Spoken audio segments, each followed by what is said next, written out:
respecto al capítulo 3, nos parecía medio ya obsoleto. Dice sin ningún tipo de discriminación religiosa, racial, ideológica, digamos, todos esos términos dentro de un centro de estudiantes, la diversidad ya está dada. Con lo cual nosotros del capítulo 3 no rescatamos nada. El día de mañana, si aparece un órgano distinto que ideológicamente es nefasto, mejor que ya esté aclarado que está en estatuto de que no se puede discriminar, ¿entendés? Y hay algunos otros también derechos que se pueden llegar a agregar, como por ejemplo el derecho al acceso a la información, que es el principal problema que nosotros detectamos en esta facultad. Quedan encerrados muchas cuestiones como pasantías, las becas, viajes y cuestiones que siempre quedan encerrados para los compañeros que están más avanzados en la carrera o los compañeros que tienen rosca con los claustros, con los profesores. De hecho, todas las cosas que más o menos dicen esto están en el artículo 1, digamos, que es cuáles son los propósitos.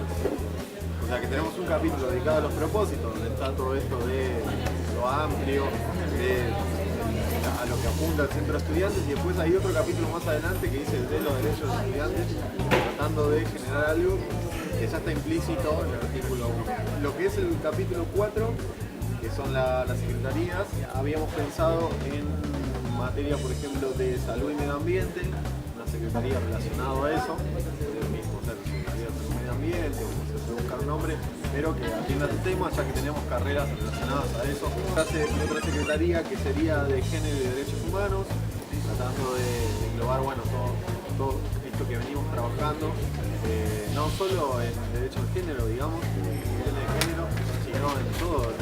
La verdad que nosotros reviendo el estatuto, que no haya una secretaría específicamente de derechos humanos, parecía una deuda grande de los estudiantes. Otra secretaría que nos parecía empezar a meternos más, que es la Secretaría de Asuntos Laborales, o por lo menos algo relacionado a esto de buscar la inclusión laboral, búsqueda de pasantías, búsqueda de formas de prácticas para los estudiantes. Después algunas actualizaciones, por ejemplo la Secretaría de Organización Institucional no se entiende bien, el nombre no es muy claro en cuanto a sus funciones. Nos parecía que esa secretaría debería ser la Secretaría de Protocolo y Organización Interna, una secretaría que ordene un poco el funcionamiento dentro de la comisión ejecutiva, dentro de los espacios.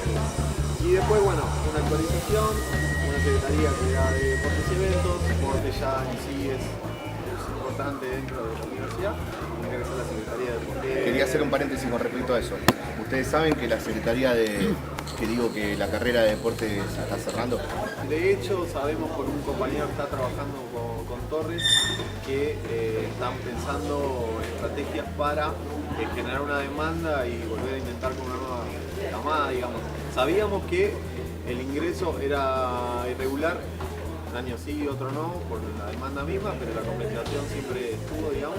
Obviamente después en los capítulos siguientes habría que trabajar sobre más o menos las funciones de cada secretaría, que también es una deuda del estatuto, marcar algunas líneas normativas que debería cumplir el secretario dentro de su secretaría. Sí. Yo lo que no entendí es si a ustedes les parece que el capítulo 3 no tiene que estar más. Nos parece un capítulo con un nombre demasiado grande para lo poco que dice, o por lo menos lo que intenta.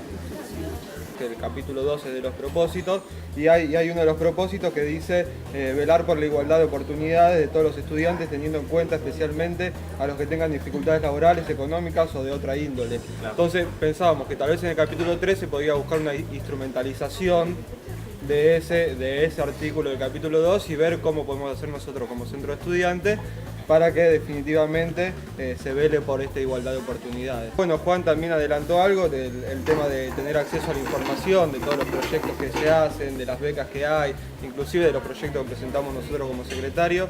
Bueno, el derecho a la información es importante y sobre todo, ¿no?, en este nuevo siglo XXI, donde los medios de comunicación están teniendo un rol tan importante, parece nosotros como actores de la vida universitaria tenemos que velar porque todos los compañeros tengan acceso a la información de lo que pasa tanto en la universidad como lo que pasa en el distrito, ¿no? También pensamos que entre los derechos de los estudiantes podía ser que un estudiante solicite la intervención del centro ante cualquier inconveniente que tenga con autoridades o con profesores o con cualquier problema que haya dentro de la universidad. Que solicite nuestra intervención, ¿no? O sea, me parece que si bien siempre vamos a acceder, digo por nosotros, me parece que no está mal que quede explícito en el estatuto. Y después también habíamos pensado que esto va también relacionado al capítulo 4, es el derecho de elegir un delegado, un cuerpo de delegados por carrera. En el capítulo 4 es el de la estructura y de la organización. Había hablado de las secretarías, la de trabajo nos parece de fundamental importancia, sobre todo teniendo en cuenta que acá en la universidad hay carreras que están netamente relacionadas con el territorio, como seguridad e higiene o ingeniería ambiental. 3 de febrero en el orden industrial es el tercero en el conurbano. Entonces, ¿por qué tenemos empresas que van a buscar pibes a la UADE o a la Universidad de Palermo, teniendo en cuenta los profesionales que los formamos acá? Nosotros como centro de estudiantes, en conjunto con la universidad, porque también nosotros poniendo una secretaría de trabajo estaríamos empujando a la universidad que se empiece a mover, a buscar nexos con las empresas locales y también con los organismos estatales, ¿no? Tenemos políticas sociales, tenemos administración pública. Después pensamos también cambiar un poco y modificar un poco cómo está la estructura hoy. Nosotros pensamos que el centro estudiante estaría bueno que tenga un consejo directivo. Hoy en día en realidad el consejo directivo es el presidente y el secretario general. Nosotros lo pensamos ampliar, que haya un presidente, que haya una vicepresidencia primera para la mayoría, una vicepresidencia segunda para la primera minoría, que haya un secretario general para la mayoría y una secretaría adjunta para la minoría. Y pensamos que la Secretaría de Finanzas se debería reformar y llamar una tesorería, donde eso quedaría para la mayoría, y una prosecretaría para la primer minoría. O sea, de la mano a garantizar la transparencia en la gestión, ¿no? Esta es mi pregunta. Tesorería y tesorería tendría el carácter de secretaría. Sí, pero formaría parte del consejo directivo. Claro, es una de las que conduce y otra de la segunda fuerza. Claro, pero por ejemplo en la lista puede ir tesorería y el que sale segundo directamente, automáticamente es prosecretario, lo mismo que la vicepresidencia. Bueno, el tema también de empezar a instrumentar, darle función a las secretarías, que vos también habías hablado, Ezequiel, porque están los nombres nada más, pero ninguna tiene una función. Yo había pensado, aparte, pensando con la secretaría que tengo yo, que es la de asistencia académica, ¿no? Entendiéndola como la Secretaría de Asuntos Gremiales, ¿no? Y que cuente con una comisión de trabajo permanente. Título 3, ponemos como derecho de los estudiantes. Participarán del centro de estudiantes todos aquellos que acrediten ser estudiantes de la institución educativa sin otro tipo de requisito adicional. Derecho a la libre expresión y libre asociación, derecho a la igualdad y a la autonomía, derecho a la seguridad y a la privacidad, derecho a tener un trato digno y respetuoso entre el profesor y el alumno. Capítulo 4, en cuanto a estructura y organización, nos parecía viable más que nada renombrar dos secretarías. La Secretaría que quedaría de Acción y Desarrollo y Economía Social y la Secretaría que quedaría de Cultura Popular, Nacional y Latinoamericana. Tratemos de instrumentalizar todos los medios que tengamos para la convocatoria, para que esto sea verdaderamente popular, legítimo, que sea masivo. Estamos acá apenas ni el 0,1% de los miembros de la universidad y estamos debatiendo algo importantísimo para el futuro de nuestra universidad. Iba a ser demasiado intenso para lo que era la universidad, quizás agregar algún cargo más, pero no sé si todo eso parece como una federación y la FURC tiene tantos cargos. Cuando nos sentamos a hacer eso fue el año pasado, cuando todavía no había pasado ciertas cosas y quizás uno pensaba que ciertas cosas eran irreversibles y no son irreversibles. Para convertirlo en algo que realmente sirva, yo creo que así como estábamos hablando demasiado, coincidiendo con el compañero de esto de ir mejorando cada vez los mecanismos de interacción, digamos, con el estudiantado. Que de hecho ahora en esto estamos dando observaciones, estamos de acuerdo en que las políticas nacionales y provinciales están totalmente favoreciendo la educación. Acerca de la Secretaría de sería para articular pasantías? Por lo menos desde donde planteamos nosotros, para ver qué pasa con el que termina de la institución laboral, qué pasa también durante la carrera para generar recursos económicos para poder seguir estudiando. Digamos, es bastante amplio. Después dentro de eso se empezarían un montón de proyectos de cómo avanzar. Pero sí, mucha presión de trabajo por conseguirlo y por trabajar de lo que uno está estudiando. Nosotros lo pensamos también como para empezar a conectar a las empresas de la zona, ¿no? Entendiendo la universidad arraigada en su territorio, entendiendo que la UNTREF, que el 3 de febrero en el orden industrial es el tercero y tenemos carreras pensadas para el territorio, Sí. Empezar a conectar a las empresas y a los organismos del Estado también directamente con la universidad para que los compañeros durante su carrera o cuando se reciban o los mismos que están trabajando y quieran cambiar de trabajo también tengan una oportunidad, se puede armar bolsa de trabajo, se pueden hacer un montón de cosas. A mí me parece que eso, digamos, habla de todo un perfil de la universidad que tiende a justamente, digamos, su formación, la formación académica de las personas que venimos a estudiar acá, de los estudiantes, estar un poco empalmado con el mercado. Y realmente no coincidimos nosotros que tenga que ser de esta manera, sino todo lo contrario. La discusión me parece que pasa por otro lado. Me parece que pasa por, más que la legitimidad y la regulación dentro de un marco y de una norma, sino por ver de qué manera organizamos el movimiento estudiantil. Que hoy nos está pidiendo una pista. Nosotros no, en las asambleas no le estamos dando resoluciones a ese movimiento estudiantil. Les estamos diciendo incluso, vengan a la sede 1, al cuarto piso, a plantear su... Bueno, pero están ahí los 150 compañeros. ¿Qué labor le damos? Traigo el tema en relación a lo que tiene que ver con la estructuración del centro. Que más allá de la estructuración, que evidentemente no es un tema que convoque al estudiantado hoy, sino que el tema que convoca al estudiantado hoy es cuál es la crisis educativa. Me parece que está bien discutir un estatuto, discutir, digamos, pero me parece que no es lo que verdaderamente tenemos que discutir en este momento. Acá, justamente en este espacio, sí estamos para poner el estatuto y estos dos capítulos en particular. Por eso, quedó medio anacrónico hoy esta discusión, ya sí, por ahí podemos conseguir. Hay que discutirlo porque hay que discutirlo antes de que sea llamado. Y esta sería la comisión de trabajo del estatuto.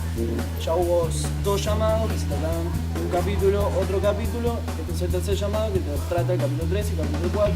Tiene que haber más llamados a proponga. El único organismo que puede modificar el Estatuto de Centro Estudiante es tanto la asamblea ordinaria antes de las elecciones o una asamblea extraordinaria. En relación a lo de la secretaría, sí estamos de acuerdo con la creación de Secretaría de Género y de Derechos Humanos, etc. El tema de lo del trabajo volví a preguntar porque me parece que en realidad estaríamos validando esto que hablábamos sobre la mercantilización de la educación y la formación y por otro lado avalar, digamos, las pasantías como la precarización laboral. Entonces estaríamos en un punto avalando discursivamente el primer trabajo por 4.500 pesos y esta porquería que se nos presenta a la juventud. Parece que todo ese proceso asambleario es un proceso muy importante de participación que no es de ahora. Por ahí vos sos nueva, pero hace rato que venimos haciendo asambleas. Nosotros con Almafuerte venimos haciendo asambleas hace más o menos 4 años. Siempre las hacemos por carrera, con temáticas que tienen que ver con los problemas de los estudiantes. Creo que tenemos que ver la manera de instrumentalizar la participación. Yo creo que las asambleas esas no por ahí sirven como grandes focos de despertar un montón de gente, pero no las veo muy participativas, que digamos. Las veo donde hay un montón de gente que escucha y 2 o 3, 4, 5, 10 que bajan la línea. Y eso se llama vanguardismo, iluminismo. Nosotros lo que necesitamos es que todo el pueblo se despierte y que todo el pueblo participe. Respecto al tema de la Secretaría de Trabajo, me parece que la Secretaría de Trabajo lo que hace es visibilizar una relación que no está visibilizada en la estructura del centro estudiantil. Cuando se hace este tipo de cuestiones que son quizás institucionales, como una secretaría, lo que estoy tratando de hacer es pasar a la institucionalidad una relación que existe, pero que no está instrumentalizada. Andrés, lo que me parece es que no está en lista que el centro de estudiantes garantice el usufructo de las posiciones públicas de la institución. Y después otro punto que me parece que, teniendo conciencia de lo que está pasando en el mundo, ¿no? Que estamos viendo una tercera guerra mundial, pero también me parece que fomentar los encuentros interreligiosos y también hasta interpolíticos. En primer lugar, una pasantía paga por esa cantidad de dinero, claramente es precarización laboral, pero ahí radica precisamente el laburo del secretario de Trabajo, no es, bueno, decir, sí, bueno chicos, les conseguí una pasantía, les pagan 2 mangos, pero bueno, hey, les pagan.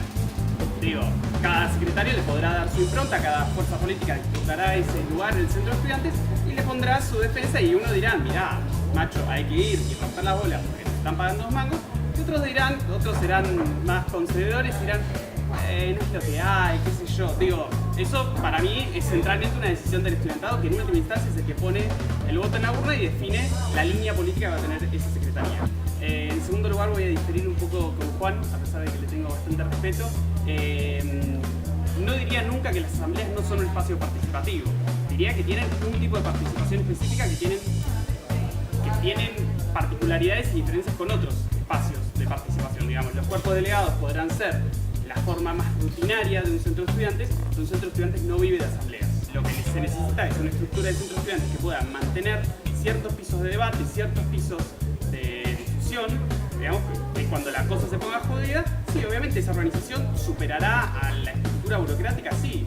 No por eso hay que bastardear la participación, nunca hay que hacerlo, pero hay que entender que el funcionamiento cotidiano de un centro de estudiantes no tiene nada que ver con los momentos de conflicto donde la participación debe ser masiva, porque si no hay una vanguardia iluminada que ve un conflicto donde el resto de los estudiantes ve su vida cotidiana. La reforma del 18, o sea, como que se divide la iglesia del Estado desde hace mucho, de la iglesia del Estado y de la universidad desde hace mucho tiempo. Me parece que deberíamos, como yo respeto todos los cultos y respeto todas las ideologías y religiones, etcétera, pero digamos, como que me parece que no deberíamos incluirla dentro de lo que es la cotidianidad de la universidad. No va a depender de ese secretario para nosotros, no va a depender de ese secretario el problema del trabajo, la precarización laboral de la juventud, más o menos, sino que va a depender de un régimen económico que ya sabemos que está en quiebra y de cuál es la fuerza de los trabajadores y de los estudiantes para defender esos acuerdos laborales. Establecer a partir de eso una secretaría lo único que hace, digamos, es como tercerizar la responsabilidad o darle como una especie de puente cuando en realidad, digamos, hay un choque de intereses. Esa es nuestra perspectiva entre lo que tiene que ver con una formación académica y digamos, la necesidad del mercado. O si alguien que tiene ideología, no sé, de la que sea, obviamente siempre sea en pos de la paz, como dice Santi, tenga que esconderlo y no pueda hacerlo público e incluirlo a su formación académica.